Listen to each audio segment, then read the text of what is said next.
আসসালামু আলাইকুম দর্শক, আপনারা সবাই ভালোই আছেন আশা করি। যাই হোক, আজকে বাড়ি যাওয়ার সময় দেখি একটা ডিজিটাল মেশিন। তো মেশিনটা দেখে চালানোর শখ হলো, তো একটু চালালাম। চালিয়ে দেখলাম যে আসলে মেশিনটা সেরকম ওয়েট না। তো যাই হোক, চালিয়ে খুব মজা। এবং এই মেশিনটা দিয়ে ছোটোখাটো যারা সবজি আবাদ করবেন তাদের জন্য আমি মনে করি পারফেক্ট একটা মেশিন। তো এই মেশিন দিয়ে যারা আবাদ করবেন এত খুবই ভালো।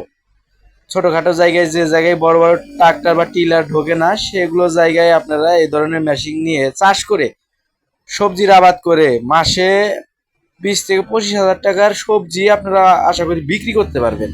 তো যাদের অপ্রয়োজনীয় জায়গা ছোটখাটো বাগান আছে, তাদের এই বাগানের ভিতর দিয়ে এই নাঙ্গলটা ব্যবহার করে আপনারা সুন্দরভাবে চাষাবাদ করে হুম বিভিন্ন সবজির আবাদ করতে পারবেন। যাই হোক, এটা আমার এক বড় ভাই কিনেছে, তো চালিয়ে দেখলাম খুব সমস্যা হয়